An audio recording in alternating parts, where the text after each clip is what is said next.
meu Pai me ama, isso nunca vai mudar.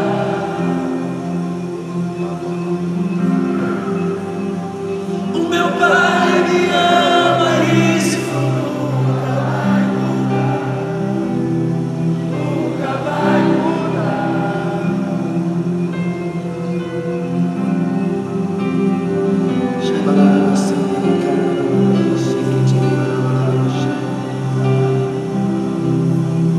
Você que foi batizado com o Espírito Santo, você que ora em línguas, durante todo esse culto, toda a pregação, eu te aconselho a ficar baixinho aí, orando em línguas, edificando-se a você mesmo, sobre a sua santíssima fé. O Senhor quer trazer uma palavra para a sua alma, para o seu espírito, para o seu corpo.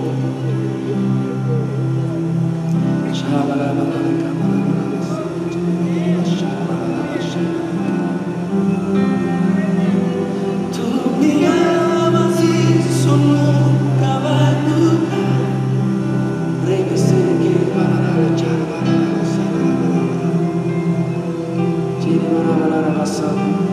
Existe uma atmosfera sobre nós.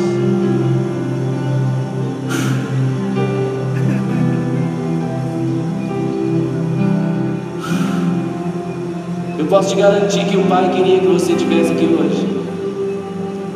Hoje à tarde eu estava orando por cada um de vocês aqui.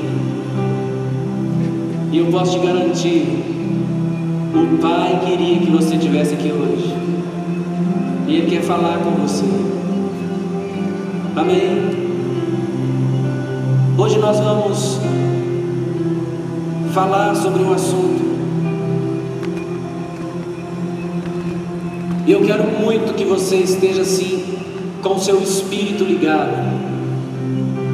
Eu não queria que ninguém conversasse, que ninguém andasse dentro da igreja. Você não precisa fazer comentário com quem está do seu lado. Só foca. Deixa quem está do seu lado receber, não chama ele. Se a sua caneta acabar a tinta, você deixa de anotar. Mas não incomode ninguém. Porque Deus quer falar com todo mundo. No nome de Jesus. Amém? Estão me ouvindo bem aí atrás? Eu quero falar sobre algo. O Márcio Grandão levantou. Márcio, deixa eu te falar uma coisa. Espera aí, fica aí só um pouquinho. Eu tive um sonho contigo hoje, cara.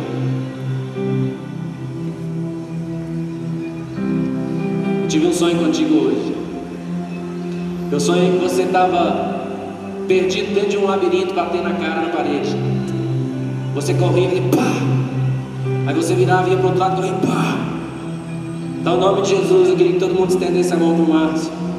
Eu não sei o que é esse sonho, pode ser só um sonho, mas se for espiritual, nós vamos quebrar o poder desse labirinto, em nome de Jesus. Amém? Senhor, nós oramos pelo Márcio, nosso querido e precioso irmão, que nós amamos tanto.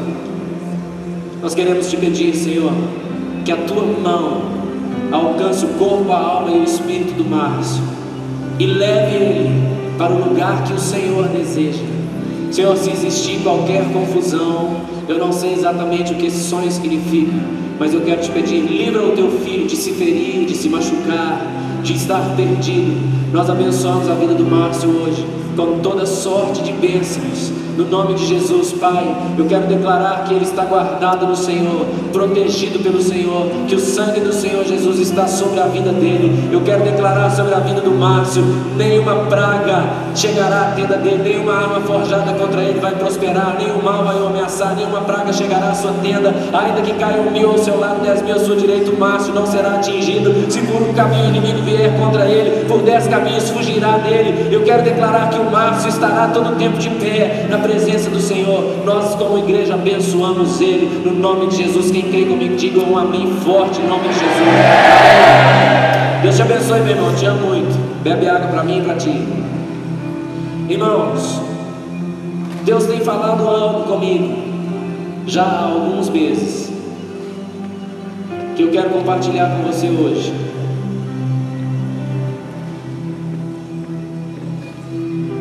Existem algumas coisas que Deus compartilha conosco ao longo da caminhada, que muda a nossa maneira de viver.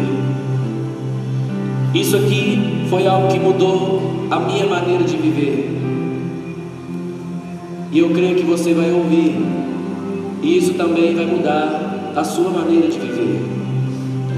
Eu quero que você receba de Deus, não apenas ouça a palavra, mas eu profetizo que o teu espírito vai receber o que Deus quer falar com você hoje. Amém? Preste bem atenção, existe uma geração de pessoas dentro das igrejas, não apenas dessa igreja, que elas estão servindo ao Senhor, mas o servir ao Senhor começa a ser já quase como que uma obrigação.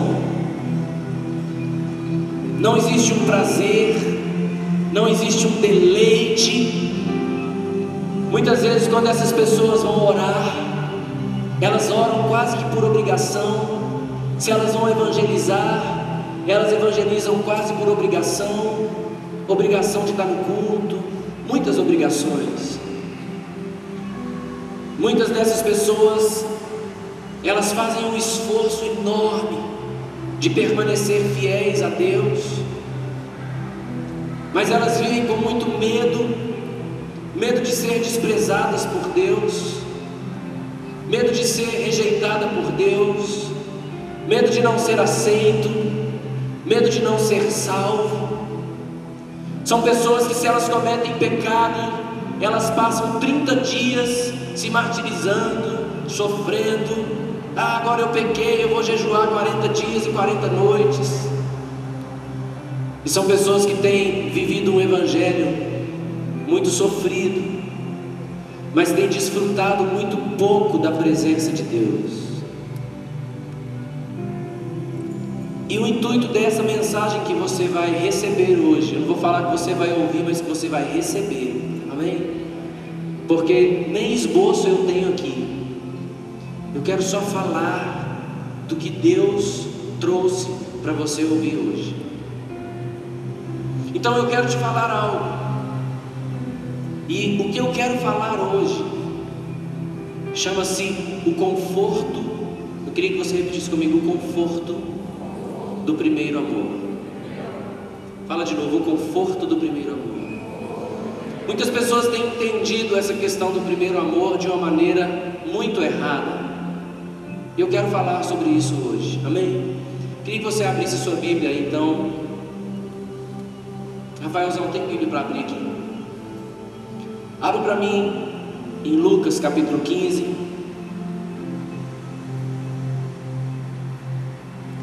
Lucas capítulo 15. Vamos ler do versículo 25 em diante.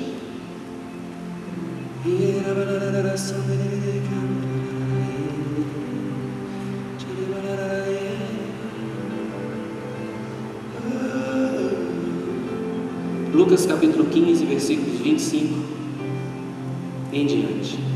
Só para você saber, antes de nós começarmos a ler, Lucas capítulo 15, a partir do verso 11, vai começar a contar a história do filho pródigo, não é?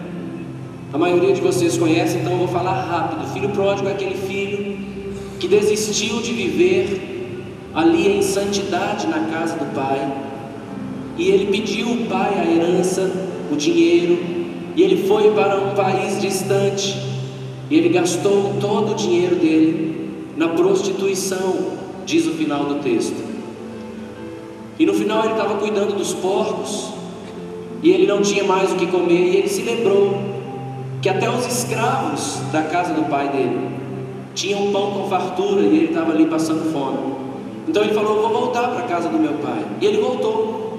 E quando ele voltou para a casa do pai, ele foi recebido de braços abertos pelo pai. O pai o abraçou, o beijou. E existia um novilho cevado. Era um boi especial, ele era mais gordo, a carne mais macia, que ficava ali para ocasiões especiais. Então o pai matou aquele novilho cevado e fez uma festa para aquele filho que tinha voltado para a casa do pai. E ele estava se alegrando ali. E quando essa festa estava acontecendo, é que foi escrito esse texto que nós vamos ler agora, Lucas 15, 25 em diante. Eu vou ler aqui no telão, se você quiser ler comigo. Está escrito assim: e o seu filho mais velho estava no campo, e quando veio e chegou perto de casa, ouviu a música e as danças, e chamando um dos servos, perguntou-lhe o que era aquilo. E ele lhe disse: veio teu irmão e teu pai matou o bezerro cevado, porque o recebeu são e salvo.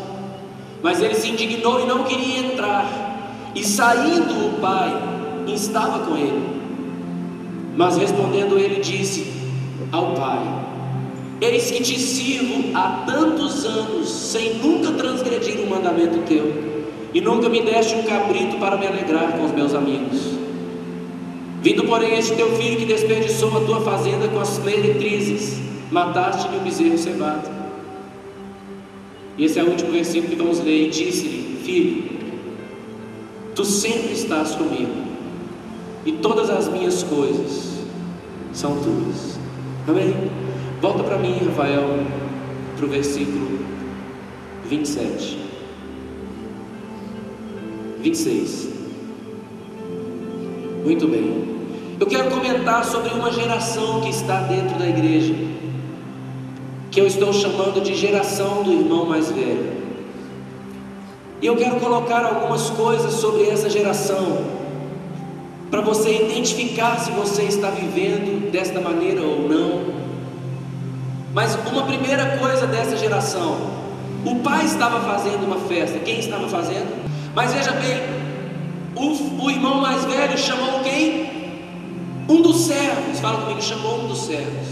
Por que ele não chamou o pai? Ele chamou um dos servos. Por que ele não chamou o pai? Eu quero te dizer que existe uma geração dentro da igreja que tem se relacionado mal com o pai. Ela sempre recorre aos servos, recorre a um servo ali, recorre a um servo lá, recorre a uma coisa ali, uma coisa lá, porque ela se sente indigna. Ela acha que o pai não vai responder para ela mesmo. Você sabe de uma coisa? Há muito tempo, eu não estou falando que essas coisas não são preciosas, mas há muito tempo eu não ouço uma mensagem na internet.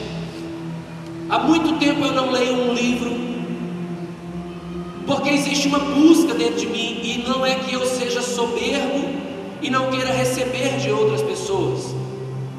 Eu faço isso sim, eu ligo para alguns amigos, nós nos encontramos, nós conversamos sobre a palavra, nós oramos uns pelos outros. Às vezes domingo eu estou livre, eu não vou pregar em lugar nenhum, então eu vou com a Aline, eu vou só em alguma igreja de algum pastor amigo, e sento ali lá no final e recebo a palavra. Mas uma coisa que eu tenho buscado muito é ouvir o Pai, é trocar os livros pela Bíblia. Eu não quero saber o que uma pessoa X está interpretando a respeito das Escrituras. Eu quero ler as Escrituras junto com o Espírito Santo e pedir a Ele: fala comigo, Senhor. Não por soberba, mas por um desejo puro de ouvir o Pai. Mas existe uma geração que ela se sente incapaz de falar com o Pai a respeito dos seus assuntos. Ela chama outras pessoas, fala: pastor, ora por mim. Não tem nada errado em pedir ao pastor para orar, mas muitas pessoas estão pedindo ao pastor para orar porque elas sabem que a oração dela não vai ser ouvida. E aqui está um retrato dessa geração, que não procurou um pai, mas procurou um servo. Passa para mim, Rafael. Pode passar. Fala comigo. Ele se indignou. Ele se indignou com a notícia que o servo deu. Talvez se ele tivesse ouvido do pai, tivesse ouvido o coração do pai, ele não teria se indignado. Mas ele se indignou quando ouviu do outro. Próximo versículo, Rafael. Veja bem, ele respondeu ao pai. Tem alguns verbos muito importantes aqui. Repete comigo assim: eis que te sirvo há tantos anos. Deixa eu te falar, aqui está falando dentro de um contexto. Jesus estava falando a história do filho pródigo, assim como a história da ovelha perdida e a história da dracma perdida. Se você abrir o livro de Lucas e você for ler Lucas do capítulo 10 até o capítulo 15, você vai ver várias vezes Jesus batendo de frente com os fariseus, Jesus falando do fermento dos fariseus.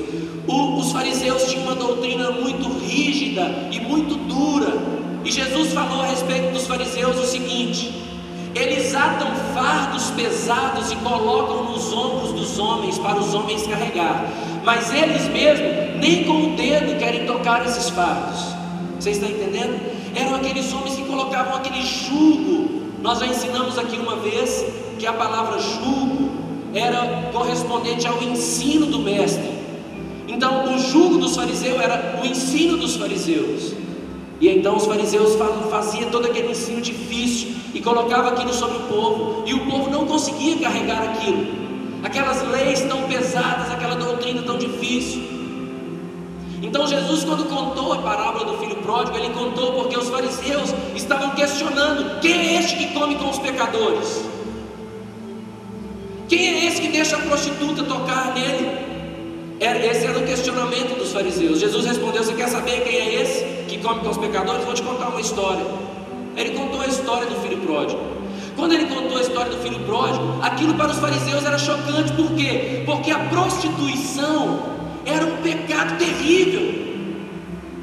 Agora, cuidar de porcos, tocar nos porcos, era algo terrível para os fariseus.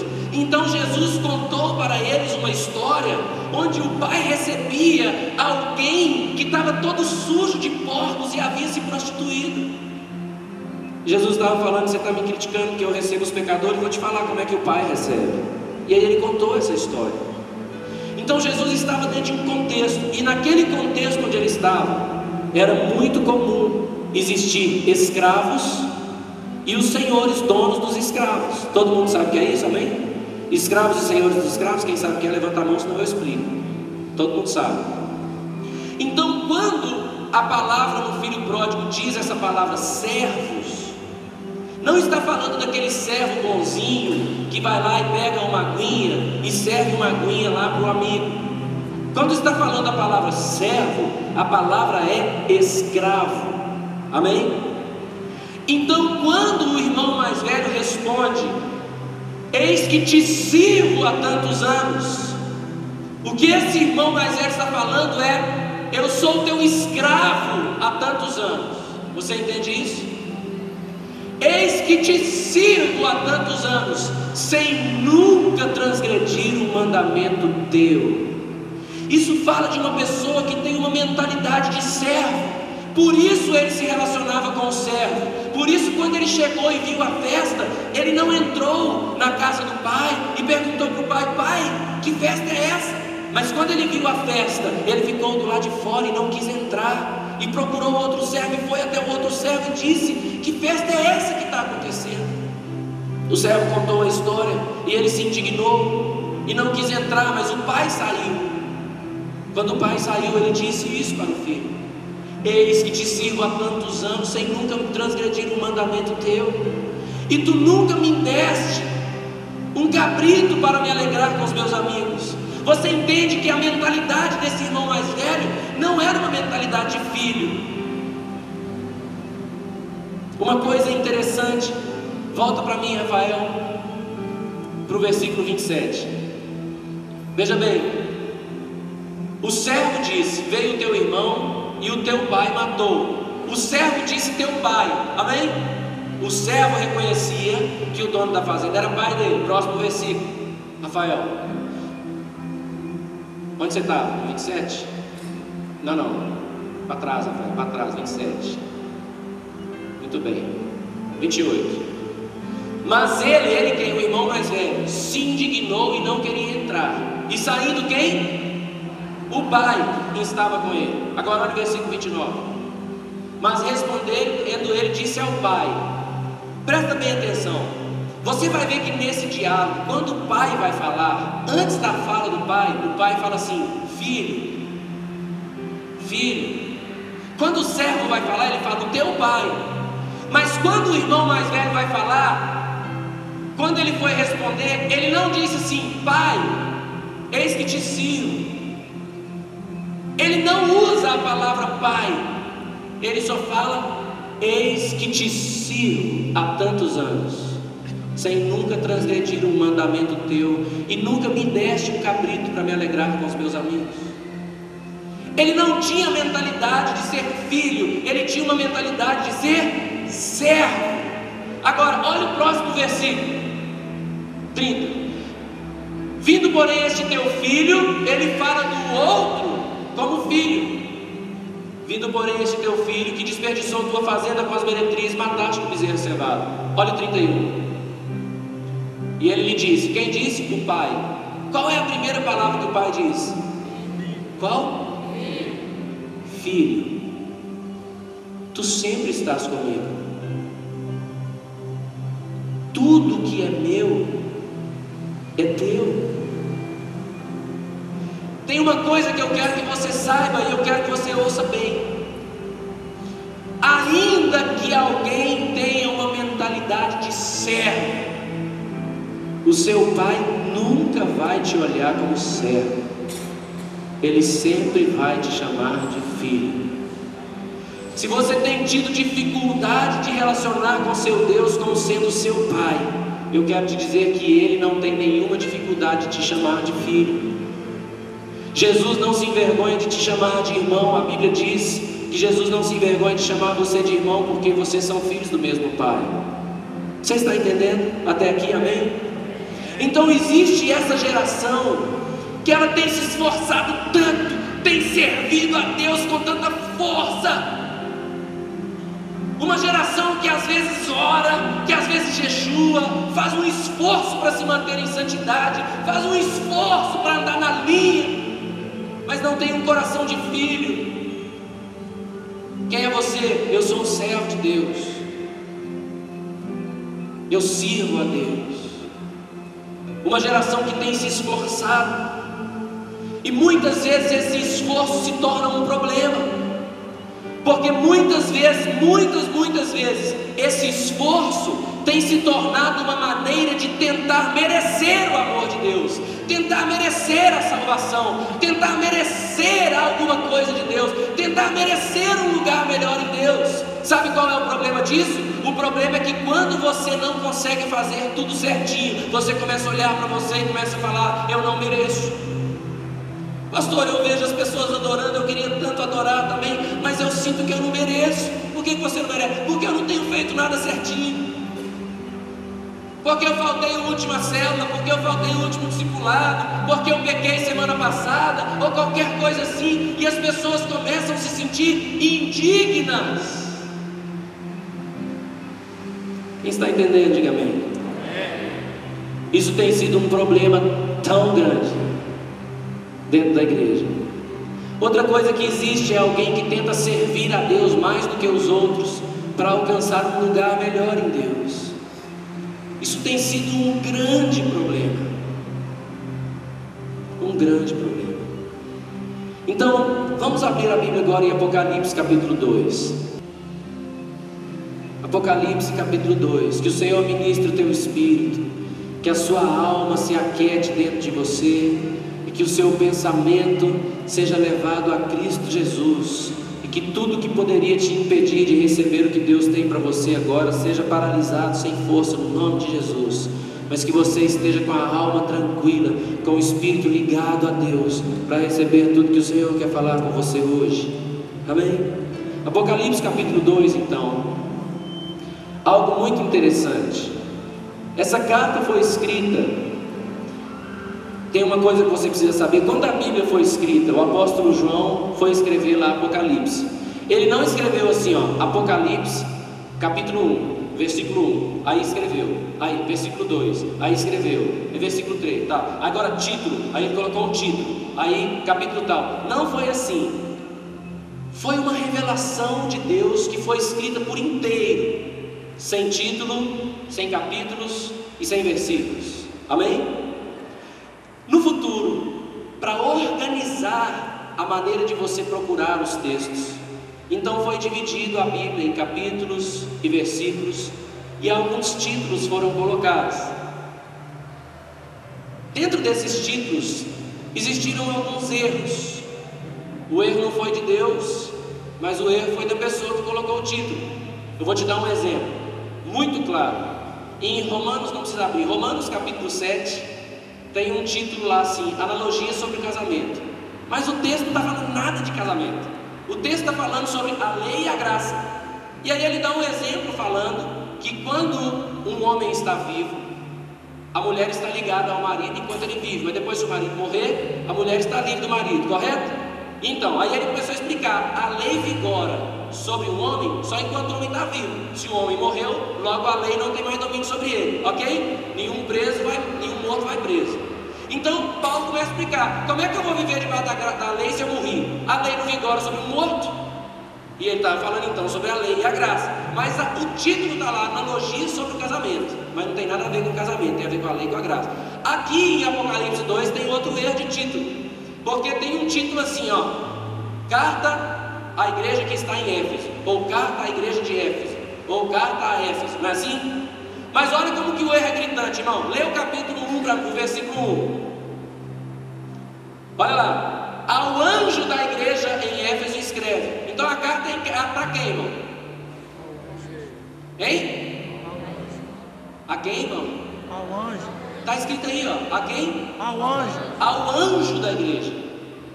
Então, na verdade, se um dia a gente se tornasse tão fera na Bíblia e falasse os originais, e a gente fosse fazer uma tradução da Bíblia, o título aí seria ao anjo, carta ao anjo da igreja em Éfeso. Você está me entendendo? Porque quando o apóstolo João recebeu a revelação de Deus, o que o anjo falou com ele foi: ao anjo da igreja em Éfeso escreve. Amém? Quem era o anjo da igreja em Éfeso? Era o líder daquela igreja. Não importa se ele era um apóstolo, um presbítero, um bispo, um pastor, um evangelista, um mestre, mas a pessoa que era o responsável espiritualmente por aquela igreja. Você está entendendo? Para ficar claro para você, era o pastor daquela igreja. Amém? Só para ficar claro. Então a carta foi escrita a quem? Ao anjo, ao pastor daquela igreja. Muito bem. E é muito importante a gente saber disso. Então ele começa a escrever. O anjo começa a falar com o apóstolo João escreve: ao anjo da igreja em Éfeso escreve: isto diz aquele que tem as 7 estrelas nas mãos e anda no meio dos 7 candeeiros. Muito importante, presta atenção aqui um minutinho. Esse mistério aí das 7 estrelas e os 7 candeeiros foi explicado no capítulo 1, no último versículo. O anjo disse ao apóstolo João que as 7 estrelas eram os 7 anjos, ou os 7 líderes das 7 igrejas. As 7 estrelas eram esses líderes, e os 7 candeeiros eram as igrejas. Amém? Então o texto começa: ao anjo da igreja em Éfeso escreve: isto diz aquele que tem os 7 líderes nas mãos. Você pode interpretar assim: e anda no meio das 7 igrejas. Amém? Muito bem. E aí o Senhor começa agora a fazer vários elogios a esse homem de Deus. E eu quero colocar esse homem de Deus hoje como se ele fosse você. Amém? Amém? E aí ele começa a falar: conheço as tuas obras. A palavra obras, no original, ela significa trabalho. É ergon. Trabalhar com as mãos. Amém? Então eu conheço as tuas obras, ou seja, eu sei que você trabalha. Amém? Tanto o teu labor como a tua perseverança. A palavra labor no original, ela tem um significado muito interessante, que ela significa você trabalhar até você se sentir como se você tivesse tomado uma surra. Alguém já trabalhou assim algum dia? Deixa eu ver. Você trabalhou tanto que parece que você foi surrado. Quem? Ih, rapaz, esse povo aqui não trabalha muito não. Eu já, irmão. Então, conheço as tuas obras, conheço que você trabalha, e que você trabalha tanto que você se sente como se você tivesse tomado uma surra. Essa é a palavra labor. E a tua perseverança. Então preste atenção nesse elogio aqui, irmãos. Imagina que o Senhor está olhando para aquela pessoa, para aquele homem de Deus que é você, e está falando: eu conheço que você trabalha, e trabalha muito, trabalha até se sentir surrado. E ele está falando para um líder da igreja, portanto é trabalhar para o Senhor. Amém? não é trabalhar lá fora, carregando uma lata de cimento nas costas, não. Ele está falando de um homem que trabalhava para o Senhor. Então eu conheço as tuas obras, eu sei que você trabalha muito, o teu labor, você trabalha até ficar afadigado, e quando você está assim, afadigado, você não para, você continua a sua perseverança. Você entende que esse pastor aí, esse líder, era um homem muito precioso? Era aquele homem trabalhador, sabe? Que trabalhava muito, que se afadigava no ministério, e o Senhor está reconhecendo isso. Eu conheço o teu trabalho, conheço as tuas obras, tanto o teu labor como a tua perseverança. Amém? E que não pode suportar os homens maus, ou sofrer os homens maus. Isso dá uma ideia de quê para você? Não pode suportar os homens maus. Pode falar que eu ouço. Isso te dá uma ideia de quê? Santidade, o que mais? Santidade. Preservação da verdade. Um homem que não podia suportar os maus. Justiça, zelo. Olha quantas palavras nós estamos falando. E que não pode suportar os maus. Ou seja, esse homem também era um homem que ele não era conivente com o pecado. Ele não convivia com o pecado dentro da igreja. Ele era um homem que não podia suportar os maus, aquelas pessoas que tinham prática da maldade. Ele não convivia com aquilo. Quem está entendendo? E isso também é muito bom. Então o Senhor está falando: eu conheço as tuas obras, sei que você trabalha muito, o teu labor, você se afadiga trabalhando e persevera no trabalho, e não pode suportar os maus. Olha a próxima parte. E que puseste à prova os que se dizem apóstolos e não são, e os achaste mentirosos. Isso te dá uma ideia de quê?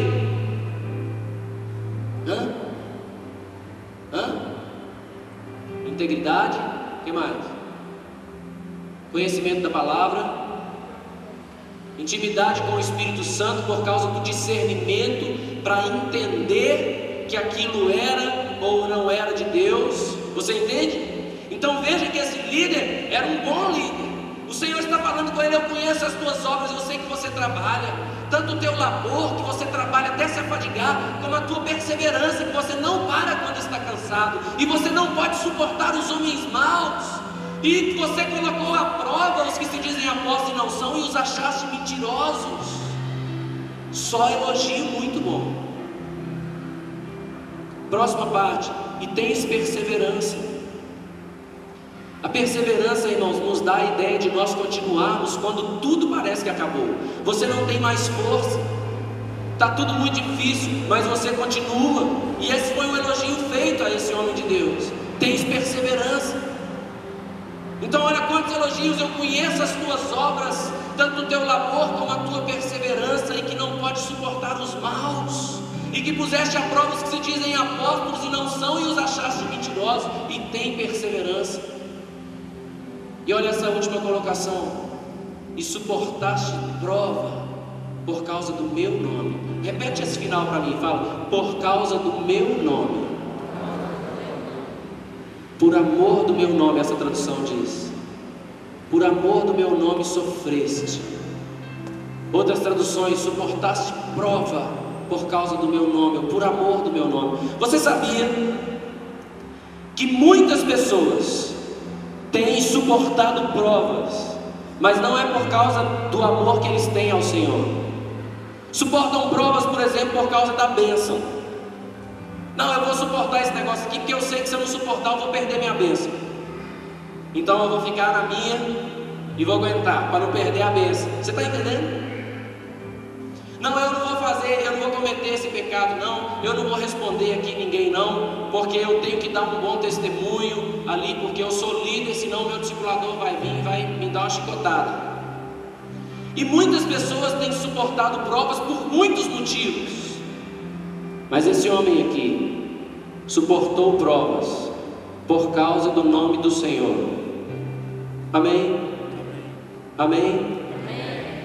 Ele suportou prova por causa de quem? Por causa do nome do Senhor. E aí no próximo versículo vem então algo muito, olha bem, fala comigo, tenho porém. O que é esse tenho porém? O que significa tenho porém? Dentro desse texto é um contraponto, né? Então agora entrou esse contraponto aí. Se estava falando só de coisas boas até agora, e agora entrou esse tenho porém, significa que de agora em diante as coisas que vão ser faladas não são boas como eram as anteriores. Amém?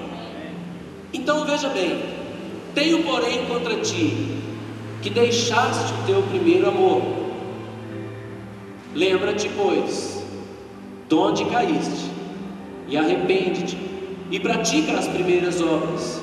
Senão brevemente virei a ti e removerei do seu lugar o teu candeeiro, se não te arrependeres. O que era o candeeiro? A igreja, amém? O candeeiro da igreja. E o Senhor está falando com o pastor então, pastorzão, você lembra de onde caíste, te arrepende e volta à prática das primeiras obras, senão virei a ti e moverei do seu lugar, ou removerei o teu candeeiro, caso não te arrependas. Interessante que quando você vai ver historicamente, a igreja em Éfeso acabou. E isso pode nos dar um sinal de que esse líder ele não se arrependeu. Mas agora eu quero chamar a sua atenção para uma coisa. Esse homem trabalhava? Sim. Sim. Trabalhava muito? Sim. Se afadigava? Sim. Perseverava? Sim. Ele era aquela pessoa que não suportava os maus? Sim. Ele era aquela pessoa que reprovava os falsos apóstolos? Sim. Ele tinha perseverança? Sim. Ele suportava provas por amor do nome do Senhor? Sim. Sim. Mas eu quero te falar, tudo isso não foi suficiente para ele se manter aprovado diante de Deus. Apesar dele fazer, fala comigo, fazer. Apesar dele fazer tantas coisas, ele não foi aprovado diante de Deus. Apesar dele fazer tantas coisas, o Senhor está falando, você está fazendo muitas coisas, mas se você não se arrepender para uma coisa que eu quero te falar aqui, você não vai poder continuar nessa caminhada aí. Eu vou fechar essa igreja. Quem está entendendo, diga amém. E aqui eu quero entrar em algo. Veja bem, muitas pessoas estão se esforçando no fazer. Muitas pessoas têm tentado fazer muitas coisas para Deus. Mas se tudo que você fizer não estiver sobre o fundamento correto, tudo que você fizer para Deus pode ser nada. Irmãos, eu quero te falar algo hoje, que se você compreender e se o Espírito Santo realmente achar lugar no seu coração, para você ouvir, receber o que vai ser falado aqui, a sua vida com Deus vai mudar 100%. Amém. Então vamos interpretar isso aqui.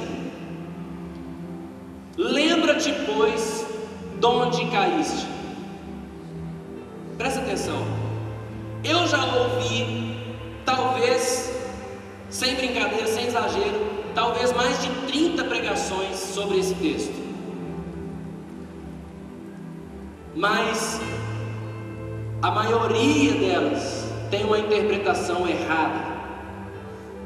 Porque o que as pessoas falam? Lembra-te, pois, de onde caíste. As pessoas levam você a se lembrar qual foi o pecado que você cometeu quando você caiu, ou onde foi que você caiu, qual foi o seu erro, que erro você cometeu para cair. Mas o texto não está falando isso, irmãos. O texto está falando de onde, ou de onde. Fala comigo, de onde? Irmãos, presta bem atenção. De onde ou de onde é muito diferente da palavra onde ou aonde. Preste bem atenção. Se eu estou aqui no púlpito e eu cair, eu vou cair aonde? No chão. No chão. Então, se for para me lembrar onde eu caí onde? No chão. Mas se for para eu me lembrar de onde eu caí de onde? Do púlpito. Do púlpito. Do púlpito? Não é assim? Eu caí do tablado. Se eu cair aqui, bater a cara lá no chão, e alguém me falar, lembra onde você caiu, eu vou me lembrar do chão. Mas se alguém me falar, lembra de onde você caiu, eu vou me lembrar do tablado. Eu caí do tablado. De onde você caiu? Do tablado. Quem está entendendo? Amém. É muito diferente. E essa diferença vai realmente fazer a diferença no que nós estamos falando aqui. Porque a exortação foi a seguinte: tenho, porém, contra ti que deixaste o teu primeiro amor. Fala comigo, deixaste o teu primeiro amor. Fala comigo assim, existe um lugar do primeiro amor. Então presta bem atenção. Eu vou usar agora a minha garrafinha aqui. Você vai imaginar comigo que essa garrafinha é um bonequinho, tá certo? Imagina que essa garrafinha é você. E essa garrafinha está aqui, ó, no lugar do primeiro amor. Amém? Veio uma repreensão do Senhor falando que essa pessoa saiu do primeiro amor, abandonou o primeiro amor, deixou o primeiro amor, veio para cá, tá certo? E aí de repente, eu quero que você lembre, a pessoa estava onde? Aonde? No primeiro amor. Estava onde? No primeiro amor. E ela saiu de onde? Do primeiro amor. E aí o Senhor olha e fala assim: lembra-te de onde caíste. De onde ela caiu? Do primeiro amor. Irmão, se ela estava no primeiro amor, saiu do primeiro amor, e o Senhor está falando, lembra de onde? Esse onde é o primeiro amor. Quem está compreendendo claro, diga amém. Amém. Olha bem, você está no primeiro amor. Eu tenho, porém, contra ti que você saiu aqui, ó, desse lugar do primeiro amor. Estou parafraseando, tá? Eu tenho, porém, contra ti que você saiu desse lugar do primeiro amor. Você saiu. Então lembra-te, pois, de onde? De onde você tem que se lembrar? Do primeiro amor. De onde? Do primeiro amor. Você não tem que se lembrar de qual pecado você cometeu, qual foi o tempo que você caiu, ou quanto tempo você passou caído. Você tem que se lembrar do primeiro amor. Muito bem. Existe um erro terrível que muitas pessoas têm cometido. Porque quando nós ouvimos uma mensagem sobre o primeiro amor, e ouvimos alguém falar assim, ó, volta ao primeiro amor. A maioria das pessoas estão pregando e falando assim: você precisa jejuar muito, como você jejuava no primeiro amor. Você precisa orar muito, ore 4 horas por dia, como você orava no primeiro amor. Olha, você precisa evangelizar muito, como você evangelizava no primeiro amor. Você precisa ler seus 10, 20 capítulos da Bíblia por dia, como você lia no primeiro amor. Olha, você precisa fazer isso e aquilo que você faria no primeiro amor. Eu quero que você seja, meu irmão, sincero comigo agora. É isso que nós ouvimos ou não? É. Isso é um erro. Isso é um erro teológico forte, grave, que tem jogado um jugo sobre a vida das pessoas que as pessoas não conseguem suportar.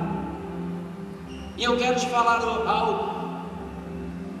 É impossível, biblicamente falando, é impossível dizer que o primeiro amor foi o seu amor por Deus.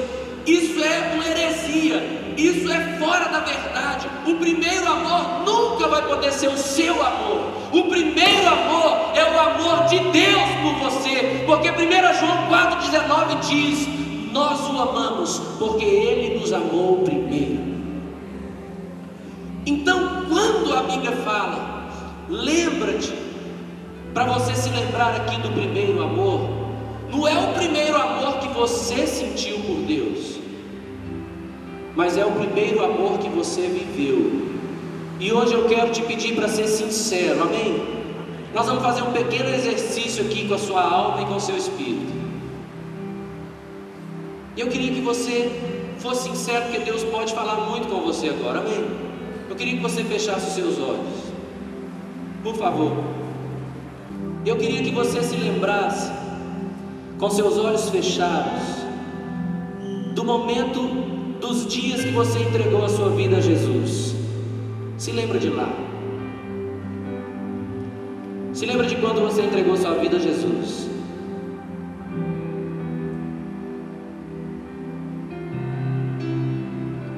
Eu quero te perguntar, nesse período você cometia muitos pecados? Se você cometia, eu quero só que você balance sua cabeça para frente e para trás assim, falando sim. Você cometia muitos pecados? Tá. E mesmo cometendo muitos pecados, quando você se deparou com o Evangelho, e eu quero te lembrar que a Bíblia diz que é o Espírito de Deus que faz o Evangelho da glória de Deus resplandecer nos nossos corações. Então eu quero te perguntar, mesmo com todos esses pecados, o Espírito de Deus tocou você e abriu seus olhos para o Evangelho? Sim? Aí você provavelmente sentiu alguma emoção, entregou sua vida a Jesus. Talvez você tenha chorado. Talvez você foi a um culto ou uma reunião em alguma casa e o Espírito Santo realmente tocou você. Mas eu quero te perguntar, Ele te tocou porque você merecia? Você merecia? Você estava assim merecendo que Ele tocasse você? Você praticava tantas boas obras e você era tão santo que Ele te tocou? Ou Ele te tocou sem você merecer? Foi sem você merecer, não foi? Pois é. Ele te amou. Ele abriu seus olhos para reconhecer o Evangelho. E Ele tocou você. E você não fazia nada para merecer. Provavelmente você foi para casa, você quis orar, mas você não sabia orar. Suas palavras talvez eram atrapalhadas, porque você ainda não tinha aprendido a falar palavras bonitas na língua do crentez. E você chegou lá diante do Senhor, você falou: Deus, é o seguinte, eu não sei orar, mas eu estou em busca de te conhecer de verdade. E eu estou aqui, eu quero te pedir. E você vai se lembrar que no seu quarto Ele falou com você muitas coisas.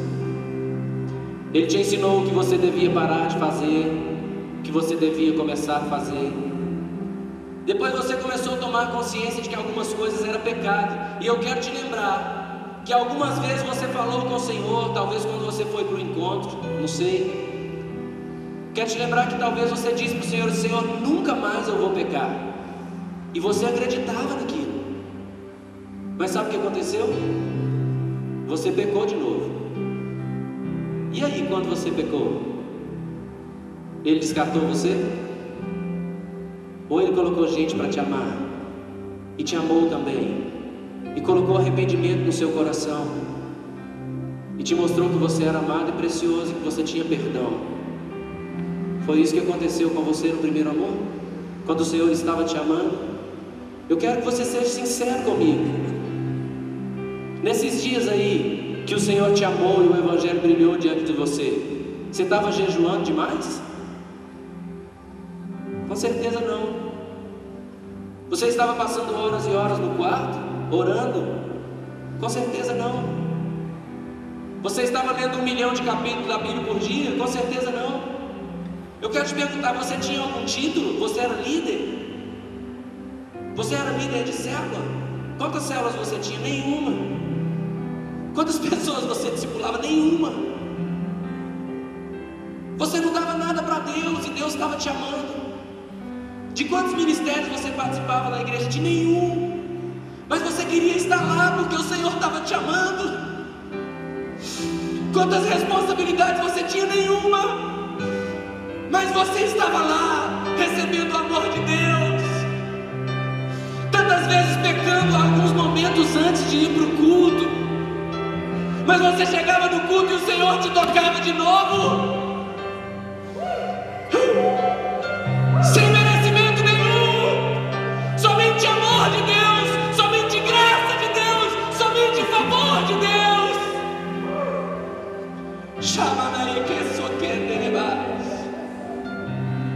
Sabe qual é o conselho de Apocalipse? Lembra-te disso aí, ó. Lembra-te que se você caiu do primeiro amor. Você caiu do lugar aonde eu te perdoo sem você merecer. Você caiu do lugar aonde eu te amo mesmo que você não faça nada para mim. Você caiu do lugar aonde, se você pecar 1000 vezes, os meus braços estarão abertos para te receber e te chamar de filho.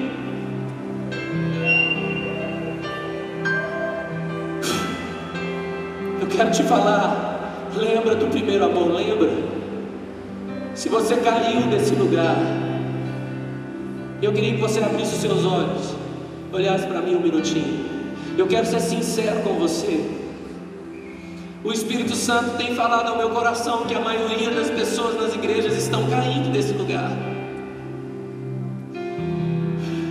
As pessoas estão querendo alcançar merecimento diante de Deus.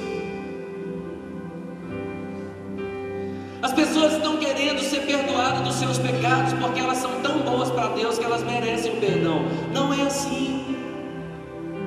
Sabe como que você recebe perdão?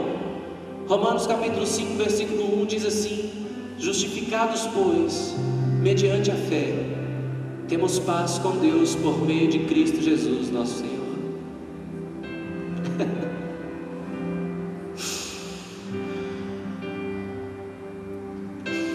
Nós somos justificados, não é por causa de tantas coisas que fazemos ou porque nós somos tão bonzinhos. Nós somos justificados por causa da fé que nós tivemos em Cristo Jesus.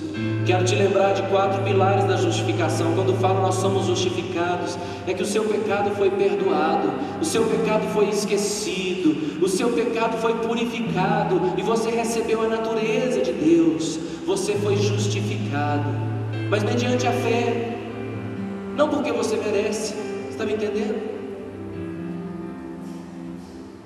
Deixa eu te falar uma coisa. Eu tenho visto pessoas em um esforço inútil. Eu entendo o coração dos compositores, mas eu vou te falar que ser compositor de música pode se tornar um problema, porque a gente pode colocar algo numa música que pode levar a pessoa em um caminho que Deus não quer. E eu tenho visto músicas, por exemplo, assim: eu quero ir mais alto, eu quero estar mais alto. Deixa eu te falar, irmãos, em nome de Jesus, que o Espírito Santo fale contigo. É impossível você ir mais alto. Entenda bem, não é mais alto do que você mesmo. Se você está caído em pecado, então você deve subir. Mas se você já é a igreja do Senhor, é impossível você subir mais alto. Preste atenção. Qual é o lugar mais alto, mais poderoso? Qual é o melhor lugar do universo? Se você pensar em todas as galáxias, qual é o lugar mais alto, mais poderoso que existe? O trono de Deus. O trono de Deus. Lógico. O lugar mais alto é o trono de Deus. Mas sabe o que a Bíblia diz? Em Efésios capítulo 2, que Ele nos deu vida. Lembra do primeiro amor, irmão? Ele nos deu vida estando nós mortos nos nossos delitos e pecados. Vamos ler esse texto, Efésios 2. Aqui está o porquê você não pode subir mais alto, irmãos. É impossível você subir mais alto. Ele vos vivificou estando vós mortos nos vossos delitos e pecados, nos quais outrora andaste segundo o curso deste mundo, segundo o príncipe das potestades do ar, do espírito que agora opera nos filhos da desobediência, entre os quais todos nós também antes andávamos nos desejos da nossa carne, fazendo a vontade da carne e dos pensamentos, e éramos por natureza filhos da ira, como também os demais. Mas Deus,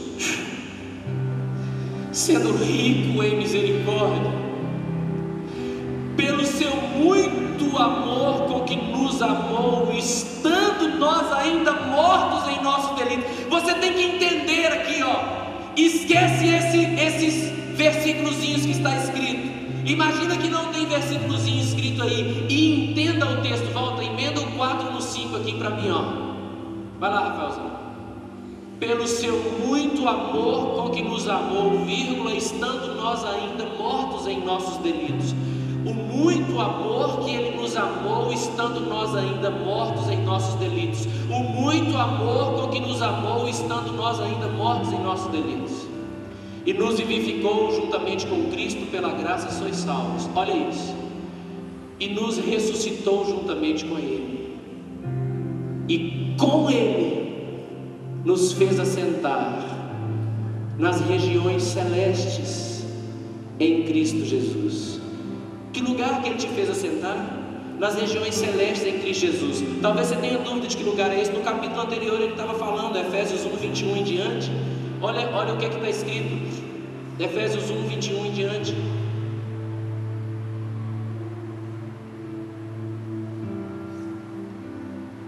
Travou, Rafael? Pode pôr 20. Está falando do poder de Deus, o qual operou em Cristo Jesus, ressuscitando-o dentre os mortos e fazendo-o assentar à sua direita nos céus, muito acima de todo principado e autoridade, poder e domínio, e de todo nome que se nomeie, não só neste século, mas também no vindouro. O que eu quero te falar? Olha para mim. Vai lá de novo para mim, Efésios 2,6. Colocado à direita de Deus, muito acima de todo principado, potestade, poder e domínio, qualquer nome que se possa referir, não só neste século, mas também no vindouro. E Ele nos ressuscitou juntamente com Ele e nos fez sentar nas regiões celestes em Cristo Jesus. Quem está me entendendo, diga amém. Em Cristo Jesus. O Naemerson está aqui? Pega um pano daquele branco lá atrás para mim, que foi cortado errado. Tem uma coisa muito importante de nós entendermos sobre a palavra. Você não vai encontrar na Bíblia dizendo que você está com Cristo Jesus. Por exemplo, não está escrito assim, Romanos 8:1, muito conhecido. Não está escrito assim: agora pois nenhuma condenação há para os que estão com Cristo Jesus. Não está escrito. Também não está escrito: se alguém está com Cristo, nova criatura é. Como é que está escrito? Agora pois, já nenhuma condenação há para os que estão em Cristo Jesus. Ricardo, em Cristo Jesus, não é? Coríntios 5:17. E agora, porém, se alguém está em Cristo, nova criatura é. Então, o que significa? Você imagina que aqui, imagina que esse pano branco é Jesus, amém? E se o Naná está com Cristo, então é mais ou menos assim, Cristo está andando e o Naná está andando com Cristo, amém? Mas a Bíblia não fala que o Naná está com Cristo. Vem para cá.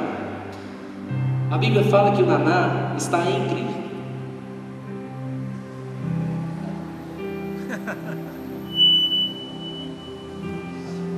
O Naná está em Cristo. Irmãos, isso aqui é mais forte do que você imagina. Sabe por quê? Porque em Cristo o Naná está assentado à destra de Deus, nas regiões celestes, muito acima de todo principado e potestade. O Naná está em Cristo. Quando Deus olha para cá, o que ele vê? Ele vê Cristo. Eu e você nunca poderíamos entrar no Santo dos Santos, mas Cristo pode, e você entra dentro dele. Dentro de Cristo você vai entrando no Santo dos Santos. Você tem total acesso a Deus, porque Ele olha para você e enxerga Cristo, a pureza de Cristo, a santidade de Cristo, tudo de Cristo, porque você creu pela fé e você foi revestido de Cristo Jesus. Então deixa eu te falar, todo o esforço que você fizer de jejuar 1 milhão de dias, de ser o maior orador de toda a face da terra, de ler 55 capítulos da Bíblia, para te colocar num lugar mais alto, esse esforço é inútil. Você não pode subir acima de Cristo. Você já está em Cristo Jesus. Você está no melhor lugar para se estar nesse planeta. Quem entendeu, diga amém. Muito bem. Você precisa entender. Esse texto continua, ele não para por aí. Efésios capítulo 2, versículo 8 e 9 diz assim: pois pela graça sois salvos. Nós já falamos da graça em outros textos, agora estamos falando nesse. Pela graça sois salvos, mediante a fé. Isso não vem de vós, é dom de Deus. Não por obras, fala comigo, não por obras, para que ninguém se glorie. Pela graça sois salvos. Deixa eu explicar a palavra graça. A palavra graça no original é charis. Essa palavra é uma palavra que ela significa presente, ela significa bondade, benignidade. Quando você vai dar um presente para alguém, então no grego essa palavra era charis. Eu estou te dando um charis. Charis também era um cumprimento de alegria. Mas existe presentes que eles são muito conhecidos. Por exemplo, presente de Natal é um presente específico, não é? Não é um presente qualquer. Essa palavra charis era muito usada quando os imperadores reuniam em um dia para manifestar a bondade deles para com seus empregados. Então eles pegavam um presente e davam aquele presente gratuitamente aos seus empregados. Aquele presente era chamado charis, porque ele não tinha a ver com a bondade dos empregados, porque os empregados eram bons, mas tinha a ver com a bondade do imperador. O imperador estava mostrando a sua própria bondade para com seus empregados. Você está entendendo? Essa palavra é a palavra charis, que foi traduzida aí em Efésios 2:8 como graça. Então preste bem atenção. Nós somos salvos pela graça, ou seja, nós somos salvos não porque nós merecemos, não porque nós somos bons, não porque nós somos tão especiais e aí nós merecemos ser salvos. Não, nós somos salvos pelo charis. É Deus mostrando a bondade dele para com você e não a sua bondade para com ele. Nós somos salvos porque ele é bom e ele te entregou isso de graça, e a única coisa que você fez para receber é a fé. E a fé também não é de você mesmo, não é seu merecimento, é um dom de Deus que Deus te deu. Como diz Romanos 2, é ele que abre os olhos do seu entendimento para que o evangelho da glória de Deus resplandeça nos seus corações, o evangelho da glória de Deus na face de Cristo. Tudo é ele, por causa dele. Então, o que o texto de Apocalipse 2 e o texto do filho pródigo tem a ver com o que eu quero te falar? Tem muito a ver, preste atenção. Se você estiver fazendo tudo para Deus, olha para mim aqui, ó. Se você estiver fazendo tudo para Deus, mas não estiver aqui, ó, no lugar do primeiro amor, o lugar onde você tem consciência que o perdão de Deus é sobre a sua vida, não porque você merece, mas porque Ele é bom. No lugar onde você sabe que Ele vai tocar você de novo, mais uma vez, se você pecar também, se você pecar de novo. Sabe o que vai acontecer com você se você cair? O Senhor vai te levantar. A Bíblia diz: 7 vezes cairá o justo e o Senhor o levantará. O justo cairá e não ficará prostrado, porque o Senhor é com ele. Eu estou mandando você pecar? Não. Quem vive aqui morreu para o pecado. Como viveremos no pecado? Nós que para ele morremos. Não tem opção de pecar. Mas eu quero te falar, se você fizer 1000 coisas e você não estiver aqui num lugar onde você tem consciência de que Deus te ama tanto, o que vai acontecer com você, o que aconteceu com aquele irmão mais velho?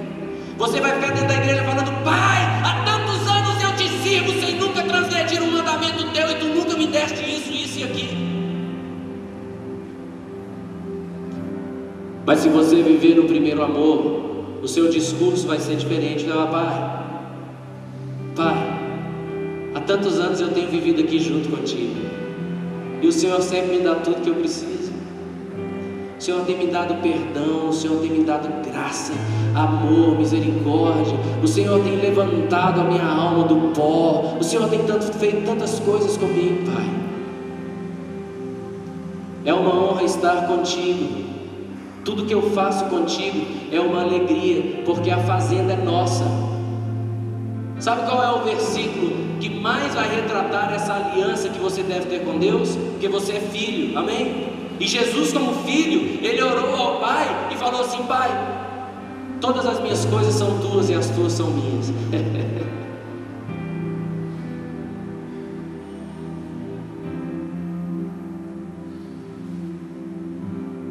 Que certeza e que coração, irmãos. Pai, todas as minhas coisas são tuas, todas. E todas as tuas coisas são minhas. E você sabe que é nisso que o Pai é glorificado.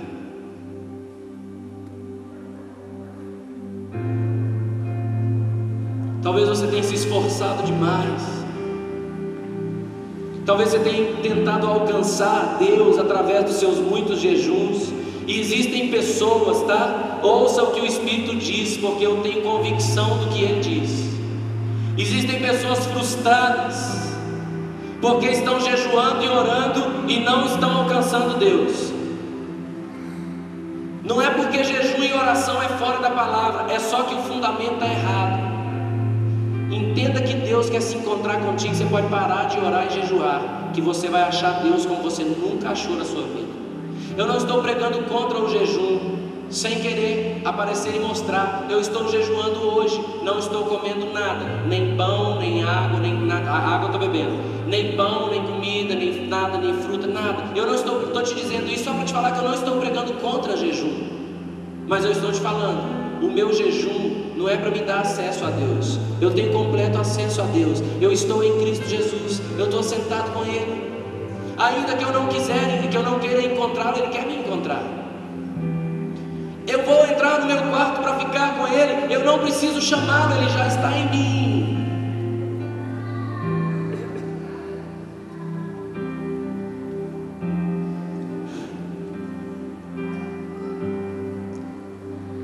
Olha aqui para você.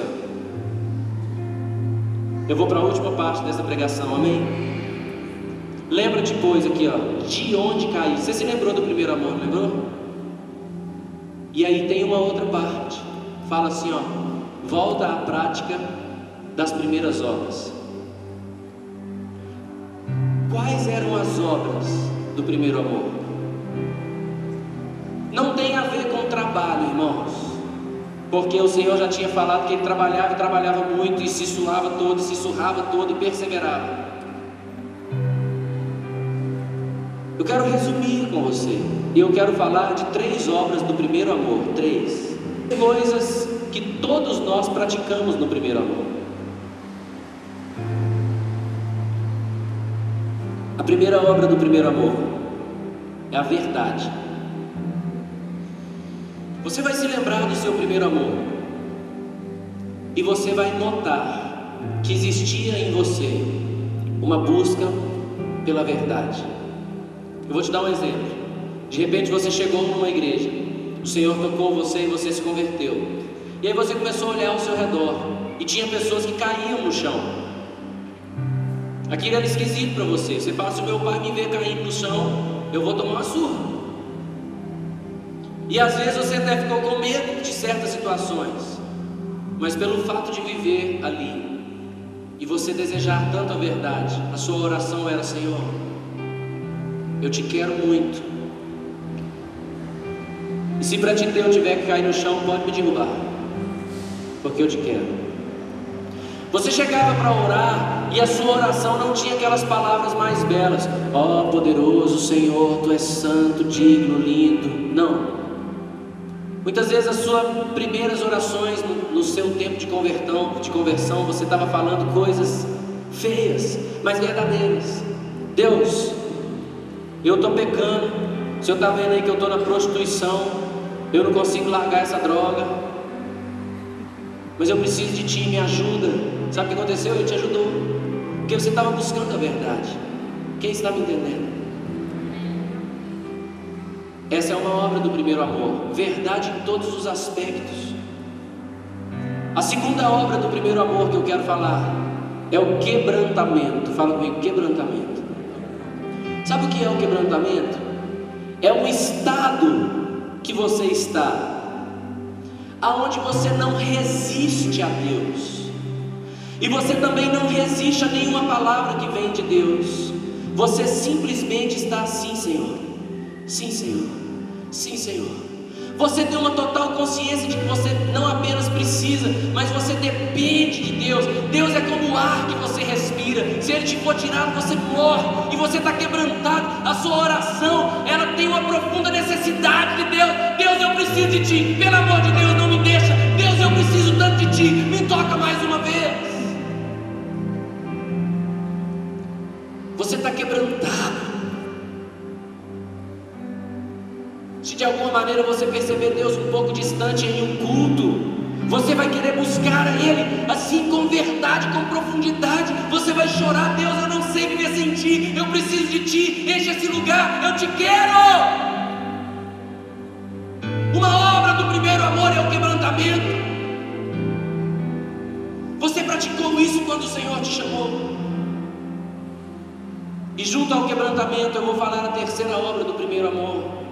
É uma obediência extrema ao conselho divino.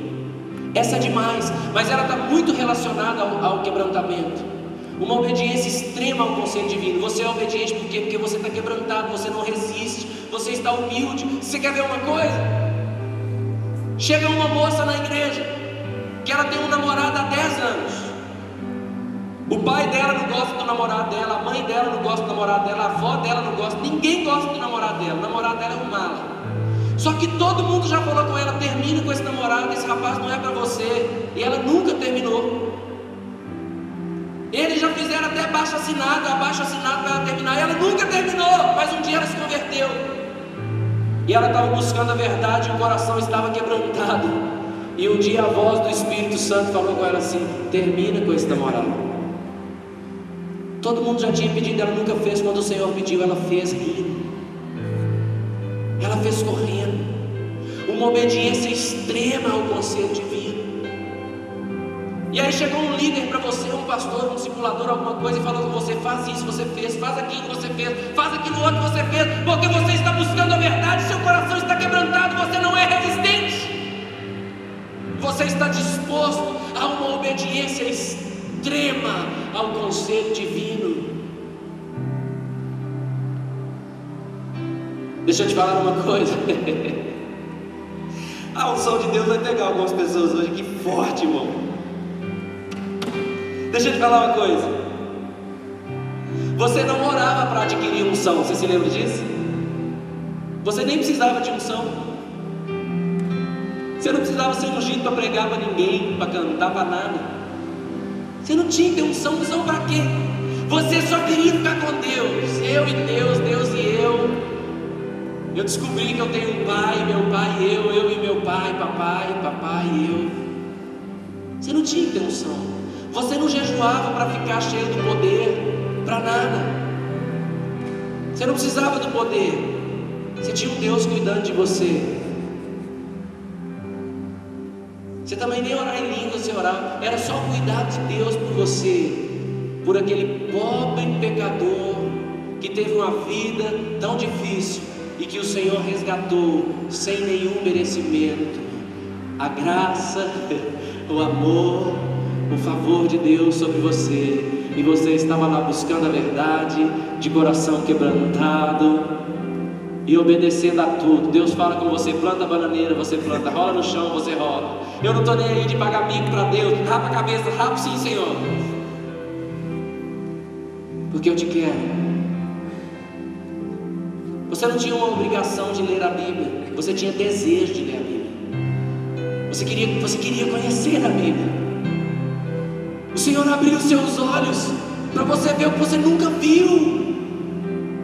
Meu Deus, como eu vivi todos esses anos sem conhecer isso. Eu quero conhecer mais, eu quero conhecer mais, eu quero conhecer mais. Volta à prática do primeiro amor hoje, filho. As primeiras obras. Eu não vou falar mais nenhuma. Procure as suas. Posso te garantir que verdade, uma busca intensa pela verdade, quebrantamento e uma obediência extrema ao conselho divino eram práticas que você tinha.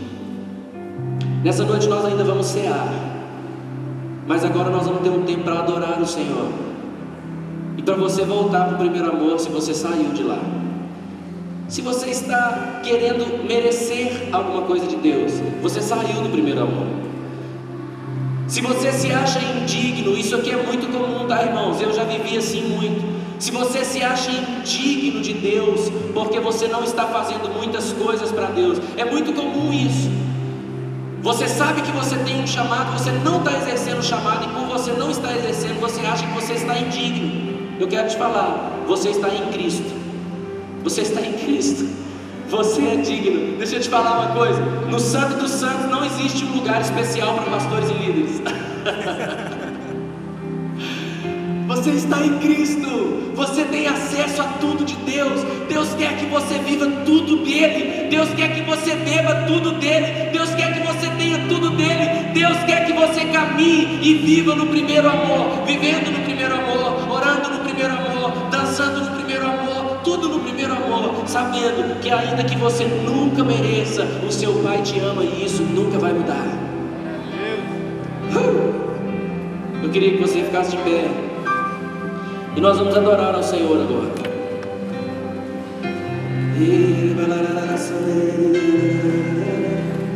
Não vai embora não.